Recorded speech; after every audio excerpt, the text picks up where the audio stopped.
اعوذ باللہ من الشیطان الرجیم بسم اللہ الرحمن الرحیم اللہ لا الہ الا هو الحی القیوم لا تأخذه سنة ولا نوم له ما في السماوات وما في الأرض من ذا الذي يشفع عنده إلا بإذنه يعلم ما بين أيديهم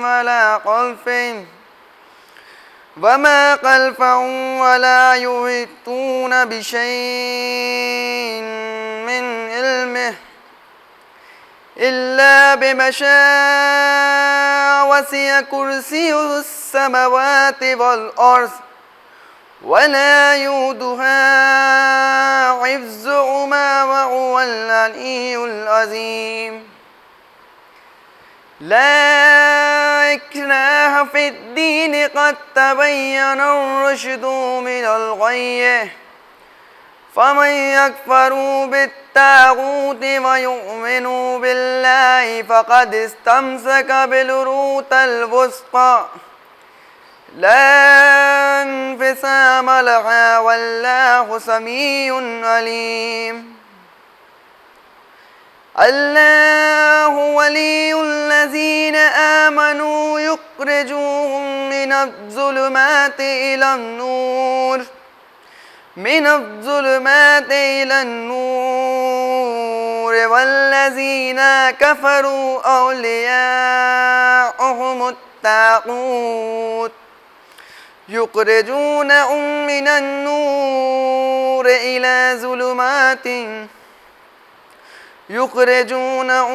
النور إلى الظلمات أولئك أصحاب النار هم فيها خالدون صدق اللہ رسول النبی الکریم وصدق رسول النبی الکریم اللہم صلی علی محمد وآل محمد اللہم صلی علی محمد وآل محمد اللہم صلی علی محمد وآل محمد رحم اللہ من قرأ الفاتحہ بسم اللہ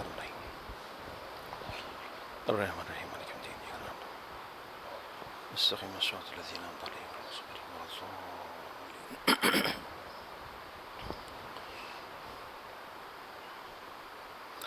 عليهم أعوذ بالله من الشيطان اللعين الرجيم بسم الله الرحمن الرحيم نحمده ونستعينه نستغفره ونشكره ونتوسل إليه ونتوكل عليه نصلي ونسلم على خيرته في خلقه حافظ سره ومبلغ رسالته سيدنا ونبينا وشفينا ومولانا ومولى الثقلين جد الحسنين بالقاسم محمد وأهل بيته الطيبين الطاهرين المعصومين المظلومين ولعنة الله على أعدائهم أجمعين رب اشرح لي صدري ويسر لي أمري واحلل عقدة من لساني يفقهوا قولي أما بعد فقد قال رسول الله صلى الله عليه وآله وسلم صلوات پڑھتے ہیں محمد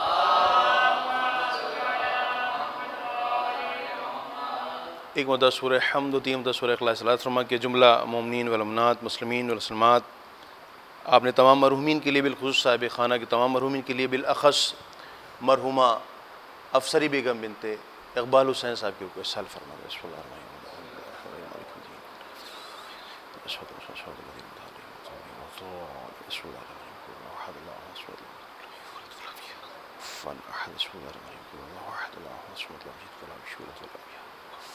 أحد بسم الله الرحمن الرحيم احد صلی اللہ علیہ وسلم.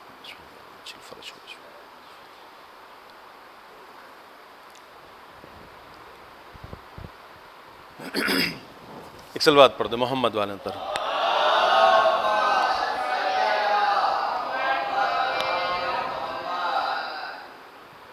ایصال ثواب کی مجلس ہے اور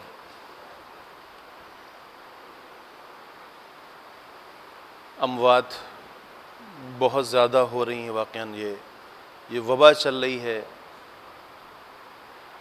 بارگاہ معبودی میں سب مل کے دعا کریں کہ پروردگارہ قرآن و اہل بیت کے صدقے میں یہ وبا ہے اسے صفحہ ہستی سے نیست و نابود فرما دے، اور جو بھی مریض ہے اس وبا میں خدا اسے شفائے کامل اور عاجل عنایت فرمائے انشاءاللہ. کیونکہ یہ آئے نا ہر صبح میں آپ جب بھی دیکھیے آنکھ کھلتی ہے رات میں مثلا پتہ چلتا ہے کہ فلاں کا انتقال ہو گیا، فلاں کا انتقال ہو گیا. عجیب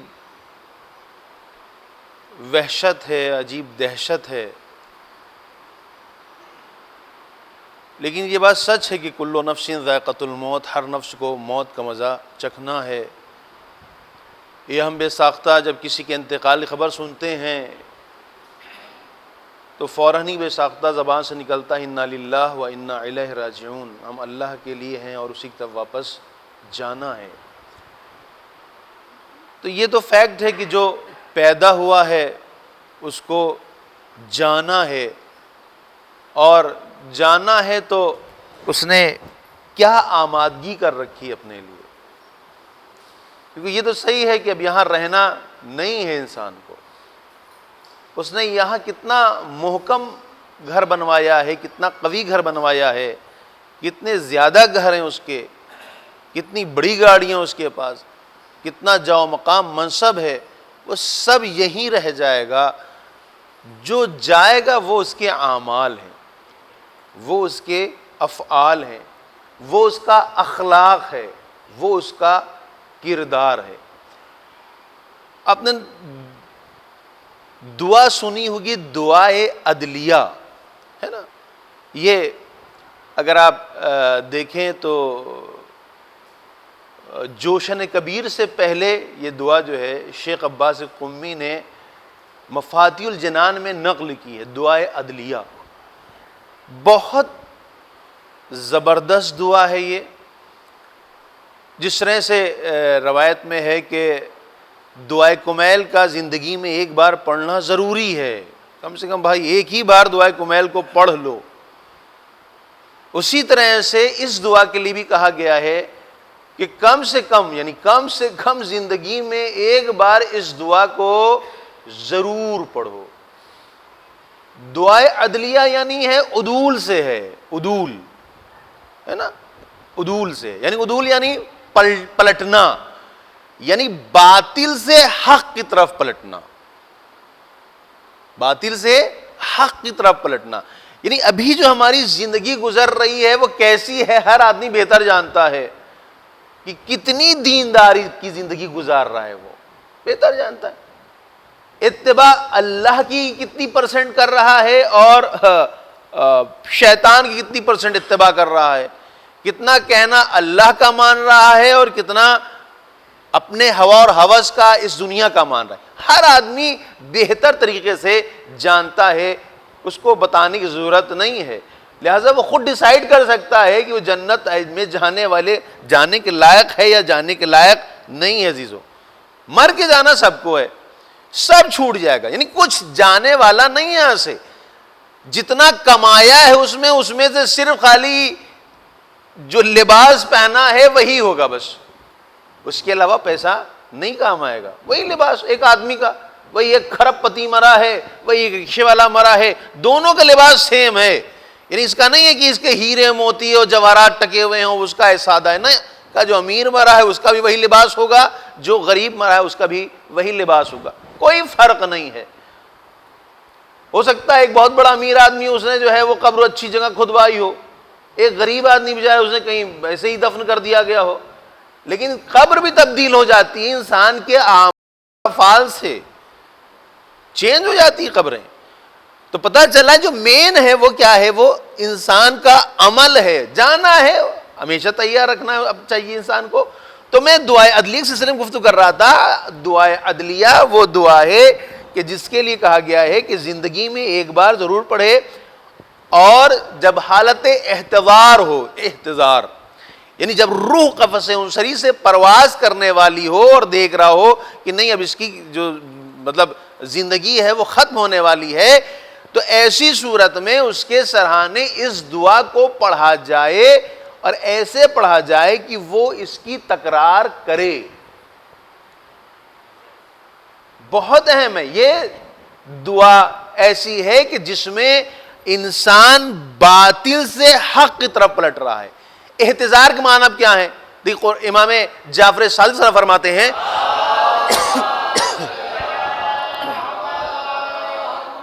امام فرماتے ہیں کہ احذروا موتاکم وَلَقِّنُوا لَا إِلَهَ إِلَّا اللَّهُ فَبَشِّرُوهُمْ بِالْجَنَّةِ. یعنی تم جو جس کی روح قفص انصری سے پرواز کر رہی ہو اس کے پاس حاضر ہو. حاضر ہو کیا کرنے کے لیے؟ کس لیے حاضر ہو؟ کہ اس کو تلقین کرو، اس کو بلواؤ، اس کو پڑھواؤ. کیا کہے وہ؟ کہ اشہد ان لا الہ الا اللہ، کہ میں گواہی دیتا ہوں کہ اللہ کے علاوہ کوئی معبود نہیں ہے. یعنی ہماری ہوا ہوس نہیں ہے، ہمارا پیسہ نہیں ہے، ہماری جاؤ مقام منصب نہیں ہے، دنیا نہیں ہے، ہم نہیں ہے. کون ہے سوائے خدا کے، ہے نا. اس کے بعد کہا گیا فبشرہم بالجنہ، اور یہ جو جاننے والا ہے اس کو تم تقویت دو، تشویق کرو، حوصلہ افزائی کرو. کس چیز کی؟ تم جہنم جا رہے ہو؟ نہیں کہ تم بے نمازی ہو، تم قرآن نہیں پڑھے ہو، تم نے ایسا کیا، نہیں، بلکہ اس کو بشارت دو. کس چیز کی؟ جنت کی بشارت دو. ہاں کیوں؟ اسی لیے کہ حالت احتضار کے لیے کہا گیا ہے کہ حالت احتضار مطلب یہ ہے کہ شیاطین بھی حاضر ہوتے ہیں اور ملائکہ بھی حاضر ہوتے ہیں. ہاں اس حضور سے حالت احتضار لیا گیا ہے کہ حالت احتضار میں ہے بھائی، روح نکلنے والی ہے، جانکنی کا عالم ہے. یہ حالت احتضار اسی لیے کہا جاتا ہے کہ فرشتے بھی حاضر ہوتے ہیں اور شیاطین بھی حاضر ہوتے ہیں، اور شیاطین اور فرشتے دونوں اپنے اپنے کام کرتے ہیں. دونوں اپنے اپنے کام کرتے ہیں. بالکل ایسے ہی جیسے اس وقت ہے کہ مثلا اذان ہو رہی ہو تو فرشتے کہیں گے دیکھو اذان ہو رہی ہے، ایک بار متوجہ ہوتا ہے آدمی، نہیں کہا گیا اللہ اکبر، چھوڑو ابھی تو پڑھ لیں گے نماز. ہاں یعنی جو آواز ذہن ادھر لے گیا ہے وہ کون تھے؟ فرشتے تھے کہ بھائی اذان ہو رہی ہے، بتایا جا رہا ہے کہ اللہ سے بڑا کوئی نہیں ہے. لیکن شیطان نے کیا کیا؟ میں پڑھ تو لو گے، یہ نہیں کہہ رہا کہ نہیں پڑھو تم، نہیں، وہ کہہ رہا تھا پڑھ لو گے، ابھی کیا ضرورت ہے اتنی جلدی پڑھنے کی، وقت پڑا ہے تمہارے پاس. یہ کیا کام ہے کس کا؟ یہ شیطان کا کام ہے. یعنی ہم سمجھ جائیں گے کہ شیطان ہم پر حاوی ہے یا ہم یعنی جو ملائکہ ہیں ہم پر حاوی ہیں. تو مسئلہ یہی ہے کہ حالت احتضار جب ہے تو شیاطین بھی آ جاتے ہیں اور ملائکہ بھی آ جاتے ہیں. ملائکہ باقاعدہ تلقین کرتے ہیں، وہی جو ہم لوگ پڑھتے ہیں تلقین جو پڑھی جاتی ہے اسمع افہم اسمع افہم. یہ 3 تلقینیں ہیں. ایک تلقین کب ہے؟ وہی حالت احتضار کے وقت، جس میں ابھی ہم نے بتایا کہ اشہد ان لا الہ الا اللہ. امام کہتے ہیں کہ جیسے ہی یہ حالت احتضار میں یعنی اس دنیا سے جانے والا شخص جیسے ہی زبان سے کہتا ہے لا الہ الا اللہ، یعنی اس میں اتنی طاقت و قوت ہے اس لا الہ الا اللہ کے کلمے میں کہ شیاطین فرار کر جاتے ہیں. یعنی اب جب شیاطین فرار کر گئے ہیں تو یعنی اب اس کا ایمان سیف ہو گیا ہے. اب کون بچا ہے وہاں پر؟ ملائکہ ہے. یعنی اب یہ آسانی سے اس دنیا سے با ایمان جائے گا. امام صادق یہی فرماتے ہیں کہ اگر اس شخص نے اپنے زبان سے لا الہ الا اللہ محمد الرسول اللہ علی حجت اللہ کہہ دیا ہے تو میں یقین دلاتا ہوں کہ یہ سیدھا جنتی ہے. اور اگر نہیں کہا اس نے، اب اگر نہیں کہا تب یہاں پر مسئلہ مشکوک ہے. امام نے نہیں کہا کہ اب یہ جنتی ہے، نہیں، امام نے کہا اگر یہ کہہ دے، لیکن یہ کب کہے گا؟ ہاں پھر مسئلہ یہ آتا ہے کہ یہ اشہد اللہ الہ الا اللہ کب کہے گا؟ کہ جب اذان ہوتی ہو یا اقامت ہوتی ہو اور یہ اس کو دہراتا ہو، تو بس جیسے ہی اس کے پاس میں بیٹھ کر کے کہا گا اشہد اللہ الہ الا اللہ، تو یہ فوراً دہرانا شروع کر دے گا۔ کب؟ جب اذان کو دہراتا ہوگا، جب اقامت کو۔ اسی لیے بہت تاکید ہے کہ جب اذان ہو رہی ہو تو تمام چیزوں کو چھوڑ کر کے اذان کو دہراؤ، جب اقامت ہو رہی ہو تو اقامت کو دہراؤ۔ کیوں؟ اس لیے کہ یہ طریقہ کار ہے تمہارا اس دنیا کا۔ اگر اس دنیا میں تم اس کو کرو گے تو یاد رکھو، جب پاس بیٹھنے والا، جب اس دنیا سے تم جا رہے ہوگے اور جو بھی تمہارے پاس بیٹھا ہوگا وہ کہے گا لا الہ الا اللہ، تبھی تم لا الہ الا اللہ کہہ پاؤ گے، وگرنہ لا الہ الا اللہ نہیں کہہ سکتے ہو۔ صلوات پڑھ دے محمد والے ہوتا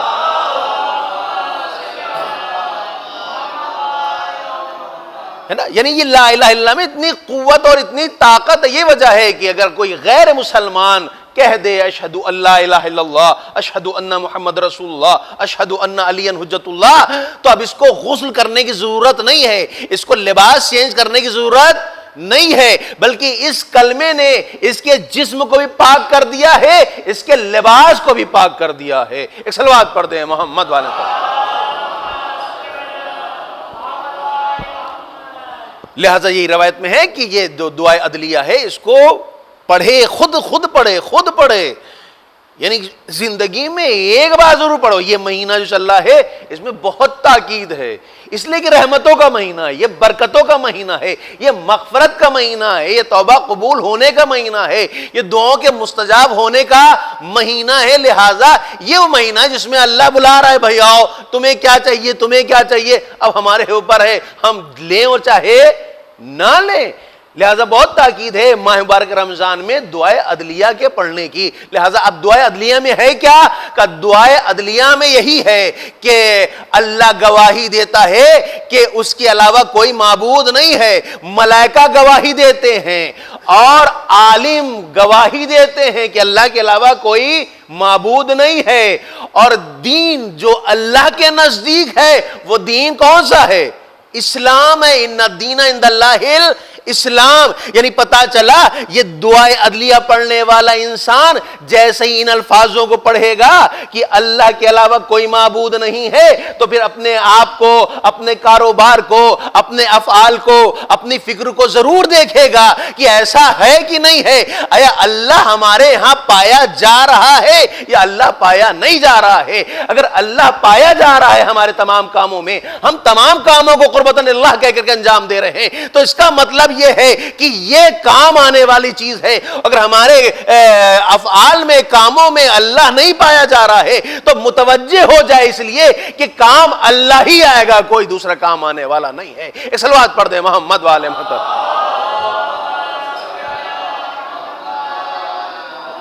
ہے نا تلقین میں کیا کہتے ہیں کہ میزان حق ہے، صراط حق ہے، موت حق ہے نا، سوال جواب حق ہے، یہ تمام حق، یہ اس میں یہی بیان کیا گیا ہے دعائے عدلیہ میں کہ جب پڑھتا ہے کہے گا موت حق، تو پتہ چلا کہ جو حیات ہے وہ حق نہیں ہے۔ پھر حیات یعنی یہ زندگی ہماری ہے یہ مشکوک ہے، یہ شک والی ہے، پتہ نہیں صبح ہو ہماری یا نہ ہو، لیکن موت آنی حق ہے، موت کا آنا حتمی ہے، لیکن زندگی کا رہنا حتمی نہیں۔ اگر حتمی ہوتا تو آدمی مرتا ہی نہیں۔ لہٰذا کبھی آپ نے نہیں سنا ہوگا کہ جہاں مردے کو ہلاتے ہیں اسماء افہم کہہ کر کے اور وہاں کہے موت حق حیات حق، لیکن حیات حق نہیں کہی جاتی۔ کیوں؟ کیونکہ موت حق ہے، موت کے بعد والی زندگی وہ حیات ہے کہ جو واقعاً حیات ہے۔ ایک صلوات پڑھ دیں محمد والے ہوتا۔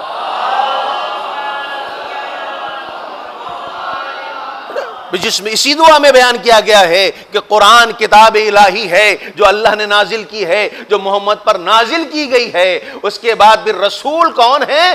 اللہ کے بندے ہیں، محمد اللہ کے بندے ہیں، رسول ہیں، علی ولی خدا ہیں، حجت خدا ہیں، اور ان کے آنے والے جتنے بھی ائمہ معصومین ہیں وہ ہادی برحق ہیں۔ یعنی اس کا مطلب یہ ہے کہ یہ دعا وہ دعا ہے کہ انسان اپنے ایمان کو خدا کے سامنے پیش کر رہا ہے. اب یہاں پر ایک سوال آتا ہے سوال ہے کہ آپ جو اپنے بینک اکاؤنٹ میں پیسے رکھتے ہیں کیوں رکھتے ہیں؟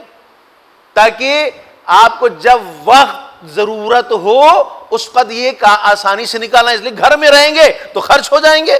آدمی ڈپازٹ کیوں کرتا ہے؟ کہ کسی قاعدے کے موقع کے اوپر، کسی مشکل میں، کسی خاص وقت کے اوپر یہ پیسہ ہمارے کام آ جائے. لہٰذا ڈپازٹ رکھاتا ہے یا پیسہ بینک میں ڈلواتا ہے تاکہ یہ خرچ نہ ہو. ہاں، یہ دعا وہی دعا ہے کہ یہاں جو بندہ پڑھتا ہے دعا عدلیہ، اس کا مطلب یہ کہ پاس ڈپازٹ کر رہا ہے، اللہ کے پاس امانتاً رکھوا رہا ہے کہ پروردگار ہم تیری وحدانیت پر ایمان رکھتے ہیں، رسول کی رسالت پر ایمان رکھتے ہیں، قرآن پر ایمان رکھتے ہیں، موت پر ایمان رکھتے ہیں، میزان پر ایمان رکھتے ہیں، صراط پر ایمان رکھتے ہیں، سوال و جواب پر ایمان رکھتے ہیں، علی پر ایمان رکھتے ہیں، ائمہ معصومین پر جو ہے ایمان رکھتے ہیں. اور یہ تمام ایمان، تمام یقین، تمام دین ہم تیرے سپرد کر رہے ہیں اس لیے کہ تجھ سے امین نہیں کوئی ہے، تجھ سے امین نہیں ہے. اور پھر اسی دعا میں ہے کہ پروردگارا تو نے ہی کہا ہے کہ اگر تیرے پاس کوئی امانت کے طور پر چیز رکھوائے تو اس کی حفاظت کرنا، اور جب تم سے لے تو من اور اس کی امانت کو واپس کر دینا. اے پروردگارا تجھ سے امین نہیں ہے، تجھ سے بڑھتر کوئی نہیں ہے. لہذا پروردگارا ہم نے جو دعا پڑھی ہے امانتاً تیرے پاس اس دین کو، اس یقین کو رکھوا رہے ہیں. کب کام آئے؟ جب ہماری موت ہو رہی ہو، جب روح نکل رہی ہو تو اس امانت کو ہم کو پلٹا دینا. اس لیے کہ یہ امانت اس وقت کام آئے گی کہ جب یہ پلٹائے گا تو ہمارا ایمان قوی ہو جائے گا، ہمارا عقیدہ قوی ہو جائے گا، تو ہم شیطان کے بہکائے میں نہیں آئیں گے، بلکہ وہی چیز ہوگی جو عقیدہ تیرے سامنے پیش کیا ہوگا، اسی عقیدے کے ساتھ اس دنیا سے جائیں گے. ایک صلوات پڑھ دیں محمد والے.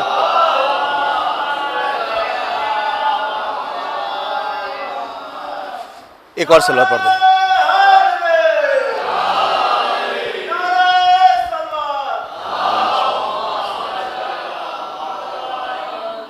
اسی عقیدے کے ساتھ جائیں گے. لہذا نارملی کہاں ہم لوگ دعا ہوا کی طرف توجہ دیتے ہیں؟ تو زندگی جو گزار رہے ہیں، خالی گزر رہی زندگی. لیکن جہاں انسان اپنے آخرت کے بارے میں سوچتا ہو، یہی ہے کہ 3 سوالوں کا جواب بہت اہم ہے عزیزو. کہاں سے آئے ہیں، کیا کرنے آئے ہیں، اور کہاں جانا ہے. آئے کہاں سے؟ ہم تھے نہیں، ہم آئے. کیوں آئے ہیں؟ ہدف کیا ہے ہمارا؟ سونا، دوسرے جھوٹ بولنا، مکاری کرنا، دوسرے کے مال کو غصب کرنا، جڑ کاٹنا.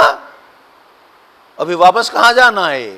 ایسے ہی رہ جائیں گے یا نہیں کہیں جائیں گے پلٹ کر کے؟ ہاں، یہ بہت اہمیت کا حامل ہے.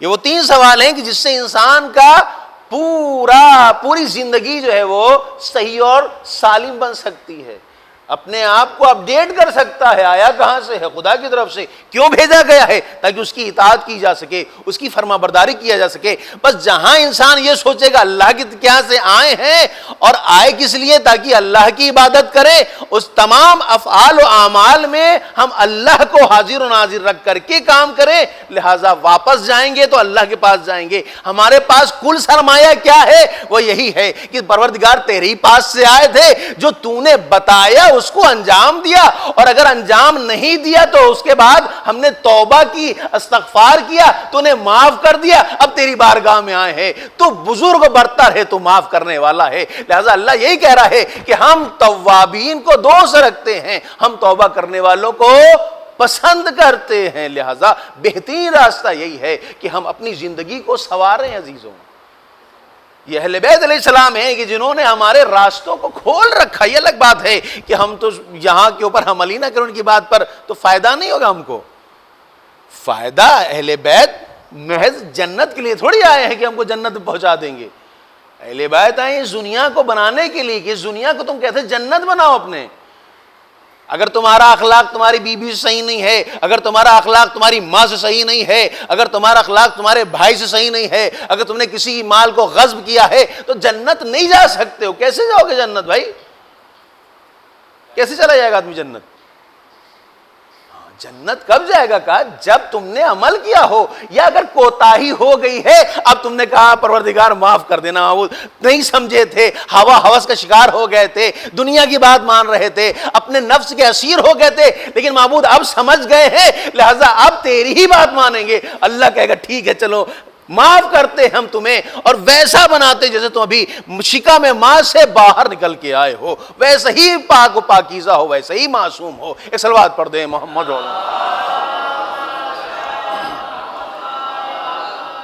لہٰذا یہ دعائے عدلیہ بہت اہمیت کی حامل ہے عزیزوں۔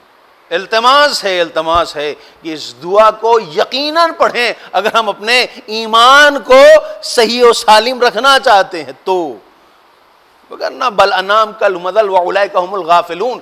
اللہ کہہ رہا ہے کہ جو ہم کو یاد نہیں کرتے ہیں، جو ہمارا خیال نہیں کرتے ہیں، یہ جانور ہیں، جانور سے بدتر ہیں، اور یہی لوگ غافل ہیں۔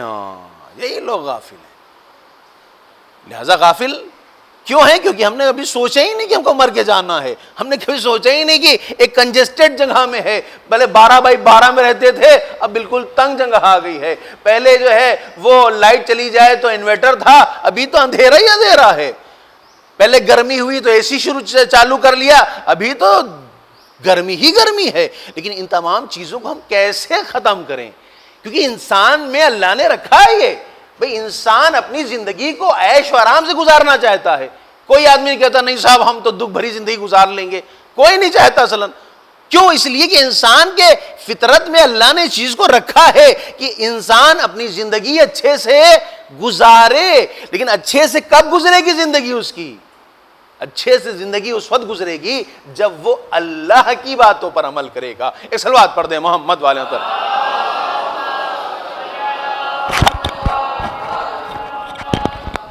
ایک اور صلوات پڑھ دیں محمد والے۔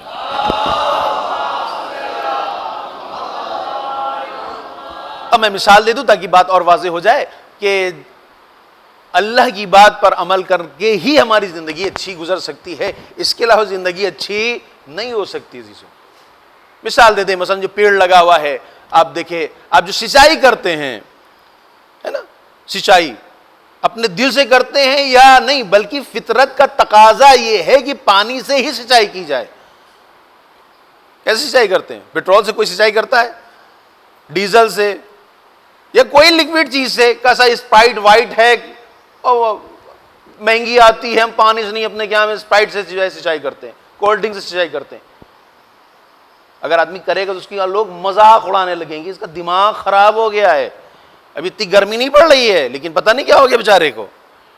کیوں؟ کیونکہ غیر فطری کام کو انجام دے رہا ہے۔ لیکن اگر یہی سارے کام کرنے لگے، سب اسپرائٹ سے ہی سینچائی کرے، پورا محلہ مثلا یہاں جو اسپرائٹ سینچائی کرنے لگے تو کوئی ایک دوسرے پہ ہنسے گا؟ تھکے تو نہیں آپ؟ ایک صلوات پڑھ دیں محمد آدم۔ اگر پورا محلہ ہی کولڈ ڈرنک سے سینچائی کرنے لگے تو کیا کوئی ایک دوسرے پہ ہنسے گا؟ نہیں ہنسے گا، اس لیے کہ سب ایک جیسے ہیں۔ لیکن اگر ایک آدمی کر رہا ہو تب سب اس کا مذاق اڑائیں گے۔ دماغ خراب ہو گیا ہے اس کا۔ بتاؤ، اچھا بلا دیکھنے میں ٹھیک لگ رہا ہے لیکن پانی میں پیسہ ایسے خرچہ کر دے رہا، پانی سینچائی کرنی چاہیے۔ ہاں بس یہی ہے، آج چونکہ ہم سب گناہ گار ہیں لہذا کوئی ایک دوسرے پہ ہنستا نہیں ہے کہ تم بے پردہ ہو، کہ تم بھی تو بے پردہ ہو، کہ تم جھوٹ بول رہے ہو، کہ تم بھی تو جھوٹ بولتے ہو، کہ تم نے غصب کر رکھا ہے، کہ تم نے بھی تو غصب کر رکھا ہے۔ لہذا یہاں ایک دوسرے پہ ہنسنے والا کوئی نہیں، کیونکہ سب ایک ہی کیٹیگری کے ہیں، سب ایک کیٹیگری۔ لیکن اگر ہاں جہاں پہ آدمی تشخص رکھے وہاں کے اوپر ہنس سکتا ہے، ہمیں دیکھو بے پردہ چلا رہا ہے، ہمیں بالکل ایمان ہی نہیں اس کا خدا کے اوپر، وہاں پہ آدمی ہنس سکتا ہے۔ ابھی نماز ہی نہیں پڑھتا، عجیب ہے، لوگ اس کو غور سے گھور کے دیکھیں گے، بھیا جب تم نماز نہیں پڑھتے ہو تو تمہاری نماز جنازہ ہوگی کہ نہیں ہوگی، اسے سوال کرے۔ یعنی ایک سے ایک بے دین مرا ہے لیکن اس نے نماز جنازہ پڑھوائی گئی ہے، اس کا کفن بھی کرایا گیا، اسے دفن بھی کرایا گیا ہے، وہاں پوری شریعت کام آتی ہے جہاں کے اوپر وہ مجبور ہے، لیکن جہاں اللہ نے اختیار دے رکھا ہے وہاں شریعت کام نہیں آتی ہے۔ صلوات پڑھ دے محمد والے پر۔ پھر آپ نے پیڑ میں کیونکہ اللہ نے وضع کر دیا ہے، یہ بنایا ہی ایسا ہی ہے کہ آپ پانی ہی ڈالیں گے تبھی پیڑ ہرا بھرا رہے گا، اس کے علاوہ پیڑ ہرا بھرا نہیں رہے گا۔ اللہ نے حکم دیا بھائی پیڑ لگاؤ، پیڑ لگا لیا، کہ کیسے اس کو ہرا بھرا رکھیں، کہ پانی سینچائی کرو، تو ہم نے پانی سینچائی کرنا شروع کر دیا ہے۔ تو کیا اب ہم پیڑ کو کھینچتے ہیں، بڑا کرتے ہیں کھینچ کھینچ کر کے؟ آپ نے دیکھا کہ سب پانی ڈالا، اب یہ کیا کر رہے ہو کہ سب جلدی بڑا ہو جائے گا، دیکھا ہے آپ نے؟ یا خود بخود بڑا ہوتا ہے؟ پانی ڈال دیا ہم نے لیکن بڑا خود بخود ہو رہا ہے۔ ہرے رنگ کے ہرا پتیوں کے لیے کہ ہم ہرا رنگ ڈالتے ہیں اس کے اندر یا نہیں؟ بس پانی ڈال دیا خالی ہم نے، باقی ہرا رنگ اسی سے ہی ہرا رنگ بھی پیدا ہوگا۔ یا کلرفل رنگ ڈالتے ہیں کہ اگر پھول ہے تو کلرفل پھول ہو، یا اگر کوئی پھل ہے مثلا شہتوت لگا ہے تو پتہ کیا شکر کا شیرہ ڈال لیں، کیوں؟ تاکہ شہتوت میٹھے ہوں۔ ایسا ہوتا ہے؟ نہیں ہوتا۔ کیوں؟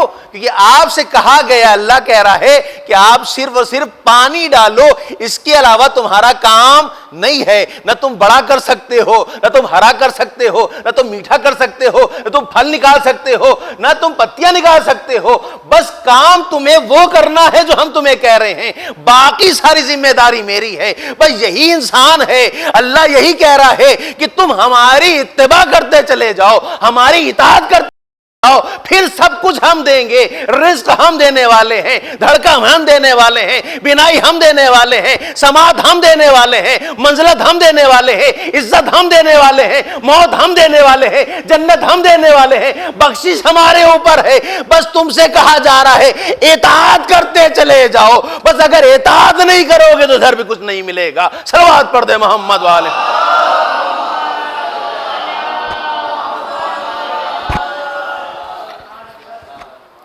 تو جو فرمائی تو یہی ہے، اہل بیت آئے ہیں تاکہ اپنی زندگی کو صحیح کریں۔ بھائی ٹریکی سے ہٹ چکے ہیں ہم سب، جو دین ہے اس کو فالو ہی نہیں کر رہے ہم سمجھے دین کیا ہے کہ 4 اگربتی جلا کر موم بتی جلا کر کے نذر دے دینے کا نام دین نہ ہے۔ مولا عباس کے یہاں بے پردہ بیوی کو لے جائیں اور کہا صاحب یہ حاضری چڑھا دیجئے گا، اس کو ہم دین سمجھ بیٹھے ہیں۔ یہ دین نہیں ہے عزیزوں، یہ کہاں سے دین ہے؟ دین کہاں سے آئے گا؟ دین ہمارے ابا نہیں بتائیں گے، دین ہماری اماں نہیں بتائیں گی۔ دین کون بتائے گا؟ رسول نے کیا کہا؟ انی تارکم فیکم الثقلین کتاب اللہ و عطرتی اہل بیتی۔ دین بتائے گا قرآن، دین بتائیں گے اہل بیت۔ یہ 2 لوگ دین بتائیں گے، اس کے علاوہ دین نہیں بتائے گا۔ اماں اپنے اعتبار سے بتائیں گی، ابا اپنے اعتبار سے بتائیں گے۔ اماں اگر پردہ نہیں کرتی ہوں گی تو بے پردہ بیٹی کو رکھیں گی، کہیں گے یہی دین ہے۔ ابا اگر نماز نہیں پڑھتے ہوں گے تو بیٹے کو کبھی نہیں کہیں گے نماز پڑھنے جاؤ، وہ سمجھے گا یہی دین ہے۔ یہ دین نہیں ہے۔ دین کیا ہے؟ دین قرآن سے لینا ہے ہم کو، دین اہل بیت سے لینا ہے۔ اب قرآن کیا کہہ رہا ہے دین کے سلسلے میں، اہل بیت کیا کہہ رہے ہیں؟ قرآن اور اہل بیت دونوں یہی کہہ رہے ہیں کہ اپنی عبودیت کو مضبوط کرو، خود عبد بنو، آزاد نہیں بنو، آزاد نہیں بنو۔ جیسے موسیٰ ابن جعفر علیہ السلام کا واقعہ ہے، صلوات پڑھ دیں محمد آتا۔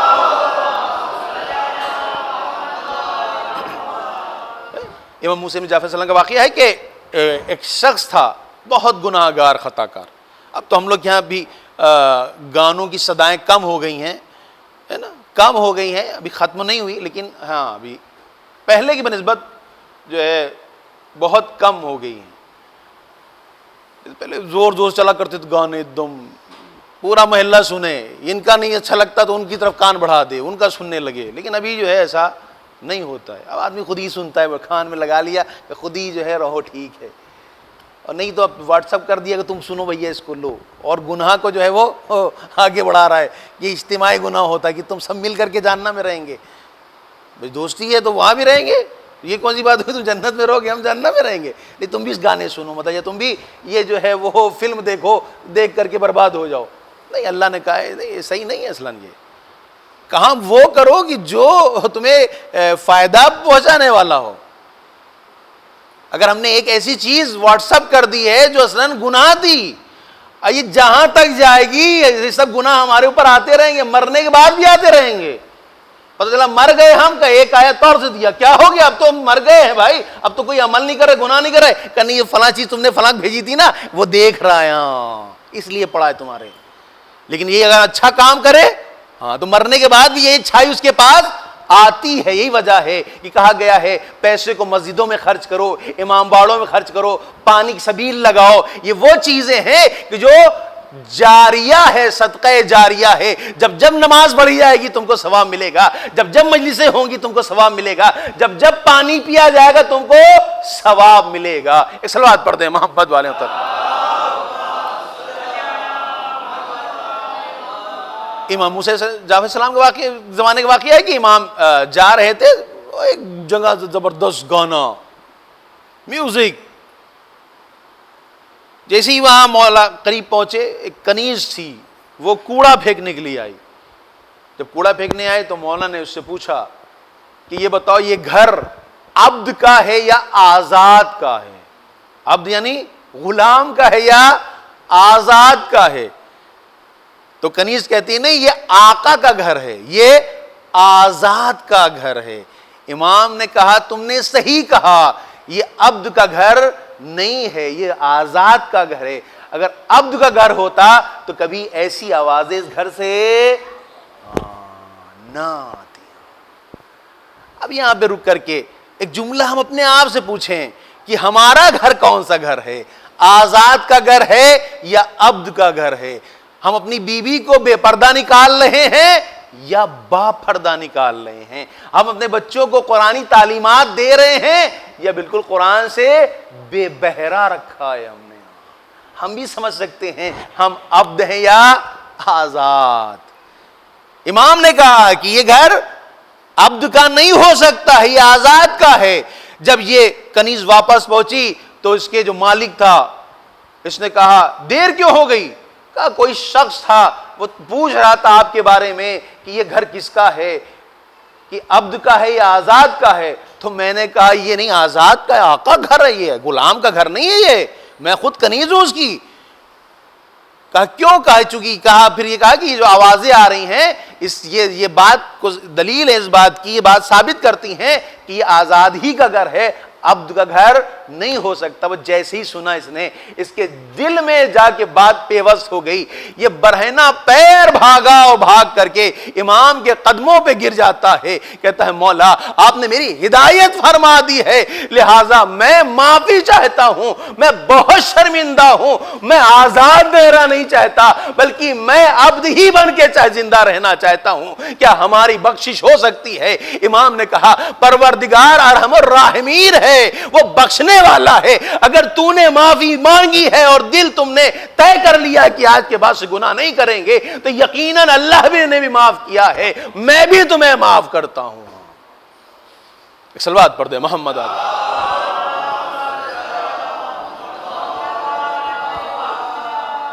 میں بھی معاف کرتا ہوں. آج جو وقت چل رہا ہے عزیزو، 27 ماہ مبارک رمضان، پھر 28، پھر 29، پھر 30، ابھی ہمارے پاس 4 دن ہیں اپنی مغفرت کے، اپنی زندگی کو بخشوانے کے. عزیزوں 80 سال، 90 سال، 60 سال، 40 سال، 35 سال، جتنی بھی ایج ہماری ہے اس میں گناہ زیادہ ہیں، نیکیاں کم ہیں. یہ طے ہے سب، یہ یقینی ہے، یہ حتمی ہے. لہذا اللہ نے توبہ اسی لیے کھول رکھی ہے، باب توبہ کو کھول رکھا ہے. ایصال جو کرتے ہیں کیوں؟ اللہ نے، یہ رحمت ہے خدا کی، یہ اہل بیت کا لطف و کرم ہے کہ تم مجلس ہماری کرو گے، ایصال اس کو کرو گے، اس کے گناہوں میں کمی آئے گی. ہاں یہ مہینہ وہ ہے جس میں اپنے مرحومین کو یاد رکھیں. بالخصوص شب قدر کے لیے کہا گیا ہے کہ اپنے مرحومین کو یاد رکھو. خود 27 جو ماہ مبارک رمضان کی 27 ہے اس کے لیے ہے کہ شب بیداری کرو، اپنے مرحومین کو یاد کرو، اپنے مرحومین کے لیے دعا کرو. کہتے نہیں اللہم ادخل علی اہل القبور السرور، یہ جتنے بھی قبر میں رہنے والے ہیں سب پر سرور داخل کر دے. سرور یعنی خوشی محسوس ہو. اب سوچیں آپ, جو ایک پتلی سی جگہ کے اوپر جو بالکل تاریک ہے, جو بند ہے, اس کے لیے کہا جا رہا ہے پروردگار سرور. یہ سرور کا مطلب کیا ہوا کہ اس کی قبر کو کشادہ کر دے, اس کی تاریک کو روشنی میں تبدیل کر دے, اس کے عذاب کو برطرف کر دے, اس کی مشکل کو حل کر دے. ہاں یہ تاکید ہے. پورے رمضان بھر آپ نے اس دعا کو پڑھا ہوگا, یقیناً پڑھا ہوگا. یہاں پہ بالکل بخل نہیں ہے کہ فلاں لوگوں کو جو ہے وہ جنت میں پہنچا دے, فلاں لوگوں کے اوپر رحم کر دے. نہ, کل مومنین مومنات. اب اللہ بہتر سمجھ سکتا ہے کس کے اوپر ہو سکتا ہے اور کس پہ نہیں ہو سکتا, وہ اس کے اختیار میں ہے. اللہم ادخل علیہ القبور سرور, اللہم اغن کل فقیر, اللہم اشب کل جائع. جتنے بھوکے ہیں سب کو پروردگار کھانا کھلا دے. تو رازق ہے, لیکن کھانا کون کھلائے گا؟ خدا کھلائے گا. کھانا خدا کھلائے گا, یہ ذریعہ ہمارا ہوگا. یعنی تم جب دعا کرو تو دیکھو کہ آیا تم نے کسی کو کھانا کھلایا بھی ہے یا نہیں کھانا کھلایا ہے. لہٰذا یہ ایام وہ چل رہے ہیں جس میں اپنے گناہوں کو معاف کروا سکتے ہیں, اپنے مرحومین کے گناہوں کو معاف کروا سکتے ہیں. تاکید ہے ان مہینوں میں, اس مہینے میں, کہ اپنے مرحومین کی طرف سے صدقہ دو, اس لیے کہ صدقہ گناہوں کو معاف کرواتا ہے. کہتے ہیں نا جب کوئی پہلی بار دفن ہوتا ہے, یعنی پہلی شب ہوتی ہے, اس کی اعلان نارملی ہوتا ہے کہ آپ لوگ وحشت قبر پڑھ دیئے گا, فشار قبر کی نماز پڑھ دیئے گا. لیکن اس فشار قبر کی نماز سے پہلے صدقے کا حکم دیا گیا ہے, صدقہ نکال دیجئے گا. اب جو صدقہ نہیں نکال سکتا ہے اس کے لیے ہے کہ اب نماز پڑھ لیے. بھائی آپ کچھ نہیں دے سکتے ہیں تو کم سے کم نماز پڑھ کر کے اس کے درجات میں اضافہ تو کر سکتے ہیں. لیکن ہوتا یہ ہے کہ ہم اس کے لیے بھی تیار نہیں ہوتے, ہم وقت نہیں دیتے. کیوں؟ اس لیے کہ ہم کبھی اپنے مرنے کے بارے میں نہیں سوچتے کہ اگر ہم پڑھیں گے تو کل کو ہماری بھی نماز پڑھی جائے گی, اگر ہم نہیں پڑھیں گے تو یاد رکھے کل ہماری بھی نماز نہیں پڑھی جائے گی. لہٰذا اگر کسی کے انتقال کی خبر سنیں یا ہم اپنے اوپر لازم کر لیں کہ نماز مغرب کے بعد, نماز عشاء کے بعد جو ہے ہم 2 رکعت نماز وحشت قبر پڑھیں, یا ہم کسی طرف سے 10 روپے صدقہ دے دیں, 2 روپے صدقہ دے دیں, 5 روپے صدقہ دے دیں, یہ پروردگار جتنا جو بھی جس کا بھی انتقال ہوا ہے, جو بھی اس بارگاہ سے تیری بارگاہ میں آیا ہے معبود, اس کے لیے ہم یہ صدقہ دے رہے ہیں تاکہ اس پر رحمت نازل فرما. یہ دونوں چیزیں ہمارے لیے کام آنے والی ہیں عزیزوں. لہذا آمادہ ہوں, خود آمادہ ہوں عزیزوں. ایک مرحومہ کی سال ثواب کی مجلس ہے, سخت ہے واقعاً بہت. ماں اگر چلی جائے تو خانوادہ جو ہے وہ ختم ہو جاتا ہے, مرکزیت حاصل ہے ماں کو. یہی وجہ ہے کہ جناب موسیٰ کے پاس وحی ہوئی کہ اے موسیٰ آج کے بعد سے قدموں کو سنبھال کے رکھنا. تو موسیٰ نے کہا کہ پروردگارا کیا تیری عنایت نہیں رہے گی, کیا تیرا لطف کرم نہیں رہے گا؟ اللہ نے کہا نہیں, میری عنایت بھی رہے گی, میرا لطف کرم بھی رہے گا, لیکن وہ زبان, وہ دعائیں نہیں ہیں جو تمہارے حق میں تیری ماں کرتی تھی. تیری ماں اس دنیا سے چلی گئی ہے عزیزو. اللہ اکبر. موسیٰ جیسا نبی, کلیم خدا, اس سے اللہ کہہ رہا ہے اگر ماں نہیں ہے تو اب ثابت قدم ہونا تمہاری ذمہ داری ہے. یعنی پتہ چلا آج جو بھی ہم ہیں وہ اپنے ماں کی بنا پر ہیں, اپنے باپ کے بنا پر ہیں. ہاں عزیزو, آپ لوگ آئے ہاں کر کے صاحب خانوں کو پرسہ دینے کے لیے آئے ہیں, لیکن ہاں ایک مدینے میں ایک ایسا گھر ہے کہ جہاں کوئی غسل دینے والا نہیں ہے, کوئی نہلانے والا نہیں ہے, کوئی کفن پہنانے والا نہیں ہے, چھوٹے چھوٹے بچے ہیں, تنہا علی موجود ہے جو غسل دے رہے ہیں. عزیز روایت کہتی ہے کہ ایک مرتبہ مولا علی علیہ السلام غسل دیتے دیتے چیخ مار کے رونے لگے. ہاں عزیز روایت کہتی ہے کہ جناب زینب جو پاس کھڑی ہوئی رو رہی تھی, آہستہ آہستہ وہ بابا کے پاس پہنچ کے کہتی ہے بابا آپ تو کہہ رہے تھے کہ بیٹا آہستہ آہستہ رو, بابا آپ کو کیا ہو گیا؟ ارے آپ نے چیخ ماری کیوں؟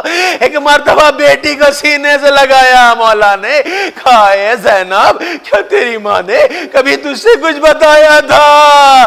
بی بی نے سر ہلا کے کہا نہیں نہیں، ارے کبھی کچھ نہیں بتایا. کہا کبھی کوئی پسلی کا ذکر کیا تھا؟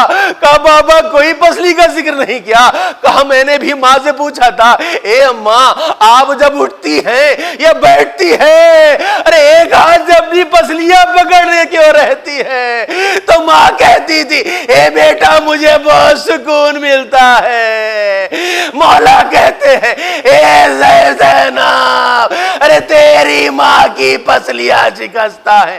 میں کہوں گا آقا شب کی تاریکی میں ارے آپ کے ہاتھوں نے ٹوٹی ہوئی پسلیاں تو محسوس کر لی، لیکن وہ تماچا جو زہرا کے لگا تھا اسے آپ نہ دیکھ پائے.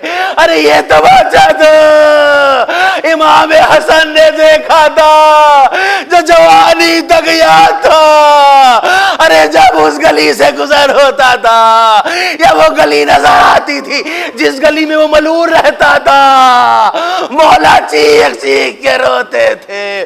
اجرکم اللہ. ہاں عزیزو المختصر جنازہ تیار کیا گیا، امام نے غسل دیا، کفن دیا، حنوط کیا، جنازہ آمادہ ہو گیا. حسب دستور جیسے ہمارے یہاں ہے کہ جب جنازہ تیار ہو جاتا ہے بچوں سے کہتے ہو یہ آخری موقع ہے، اس کے بعد ماں کا دیدار نہیں ہوگا. ہر بچہ اپنے ماں سے اپنے آپ کو روتا ہے، ماں سے اپنے گناہوں کو معاف کرواتا ہے. ہاں عزیزو یہاں بھی مولا نے اپنے بچوں سے کہا آؤ زینب، آؤ کلثوم، حسن حسین، ارے اپنی ماں کا آخری دیدار کر لو. روایت کہتی ہے کہ زینب آئی، کلثوم آئی، امام حسن آئے، اب ماں سے آخری رخصت کیا، لیکن ایک مرتبہ حسین ایک کونے میں کھڑے ہوئے ہیں. مولا نے کہا بیٹا حسین اپنی ماں کا آخری دیدار نہیں کرو گے، اس کے بعد اب ماں نظر نہیں آئے گی. ننھے ننھے قدموں سے آنسو آنکھ سے جاری ہے. پہنچے ماں کا چہرہ ہاتھ میں لیا، منہ پہ منہ رکھ کے کہا اے اماں میرا نانا بھی چھوڑ کے چلا گیا. اے اماں ارے تو بھی حسین کو چھوڑ کے چلی گئی، حسین یتیم ہو گیا. روایت کے جملے ہیں کہ جیسے ہی مولا حسین کے لبوں سے یتیمی کے الفاظ نکلے بندے کفن ٹوٹ گئے، ہاتھ نمودار ہوئے. میرے بیٹے حسین ارے تو یتیم نہیں ہوا. عزیزو ادھر حسین سینے سے لگے، بندے کفن ٹوٹے، ادھر جبرائیل آئے علی کے پاس، اے علی حسین کو جدا کر لو. رسول گش کھا کے گر گئے ہیں، انبیاء کو حرام برپا ہو گیا ہے. ہاں عزیزو روایت کہتی ہے آپ بتائیں امام حسین کو مولا نے جب جدا کیا ہوگا تو بڑے پیار سے جدا کیا ہوگا، تماچے نوارے ہوں گے، تازیانے نوارے ہوں گے. لیکن کربلا کے میدان میں جب ایک بچی اپنے باپ کے سر کو دیکھ کے روتی تھی تو شبر تاب جانے مارتا تھا، تماچے مارتا تھا. واہ مصیبت سیعلم الذین ظلموا ای منقلب ینقلبون انا للہ و انا الیہ راجعون. پروردگارہ بحق محمد و آل محمد اس عمل خیر قبول فرما، ان آنسو اپنی رحمت نازل فرما. ان آنسو کے صدقے میں معبود ہم سب کی گناہ کبائر صغائر کو معاف فرما، ہم سب کو توفیق دے اور ہماری نسلوں کو توفیق دے کہ ہم سب تعلیمات قرآن، تعلیمات اہل بیت پر عمل کر سکیں. معبود ہمارے اس ماہ کے اعمال کو قبول فرما لے. معبود بحق محمد و آل محمد قرآن و اہل بیت کے صدقے میں معبود ہم سب کی گناہ کبائر صغائر کو معاف فرما، ہم سب کے والدین، اجداد و جداد کی گناہ کبائر صغائر کو معاف فرما. معبود جو بھی مرحومین ہیں ان پر اپنی رحمت نازل فرما، ان کے گناہ کبائر صغائر کو معاف فرما. معبود بحق محمد و آل محمد جو مریض ہیں انہیں شفاء کامل اور راجی عنایت فرما. معبود یہ وبا چل رہی ہے صفحہ ہستی سے نیز و نابود فرما دے. معبود جو بھی مریض ہیں اس کرونا کے، معبود انہیں شفاء کامل اور راجی عنایت فرما. پروردگار بحق محمد والے محمد جو کاروبار ختم ہو گئے ہیں دوبارہ سے احیا فرما معبود، جو کاروبار چلنے اس میں برکات عنایت فرما معبود، ہم سب کے رزق حلال میں وسعت عطا فرما معبود، بحق محمد والے محمد اس وقت تک موت نہ آئے جب تک امام زمان ہم سے راضی خوشنود نہ ہو جائے، پروردگار جب اس دنیا سے جائے تو ایک ہاتھ اہل بیت دوسرے ہاتھ میں قرآن ہو معبود، بحق محمد والے محمد اس مجلس اور ان آنسوؤں کا جو بھی محاصل اس سے مرحومہ کے درجات پہ اضافہ فرما، مرحومہ کے گناہ کبار صغائر کو معاف فرما، مرحومہ کو اعلیٰ علیین میں جگہ عنایت فرما، مرحومہ کو معصومین کے ساتھ محشور فرما، صاحب خانہ کو صبر جمیل عنایت فرما، صاحب خانہ کے تمام دلی حاجات کو قبول فرما، صاحب خانہ مشکلات کو دور فرما معبود، بحق محمد والے محمد دعا میں دعا امام کے ظہور میں تعجیل فرما، ہم سب کو ان کے انصار میں شمار فرما۔ ربنا تقبل منا انک انت السمیع العلیم۔ ایک مرتبہ سورہ حمد و 3 سورہ اخلاص تلاوت فرما کے جملہ مومنین والمؤمنات، مسلمین والمسلمات، آپ نے تمام مرحومین کے لیے، بالخصوص صاحب خانہ کے تمام مرحومین کے لیے، اور بالاخص افسری بیگم بنت اقبال حسین صاحب کی روح کو اصال فرمائے۔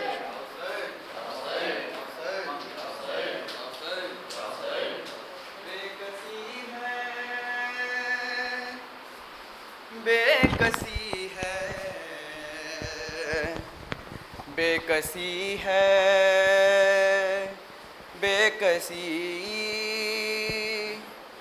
کسی ہے، بے کسی ہے، بے کسی ہے، بے کسی قتل شہرن میں ہوئے ہم دم نہیں ہے اب کوئی، آ گئی شام غریبا ہر طرف ہے تیرگی، دیکھ کر سوئے نجف زینب نے یہ آواز دی، کربلا میں بادشاہ زینب ہے اور ہے بے کسی،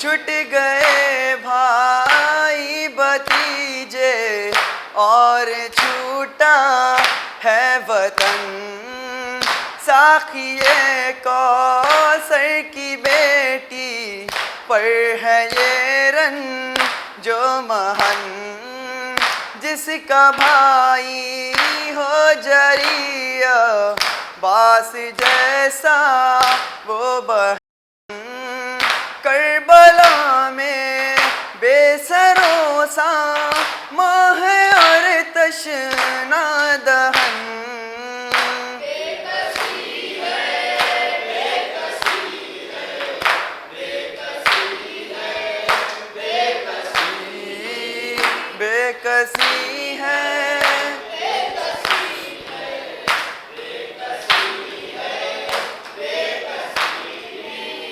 لٹ گیا گھر فاطمہ زہرا کا روئی کربلا، کیسے میں لکھوں وہ منظر دل تڑپتا ہے میرا، اپنے بابا جان سے مظہر جو زینب نے کہا، نوح وہ فرش عزا پر انجمن نے پڑھ لیا، بے کسی ہے، بے کسی ہے، بے کسی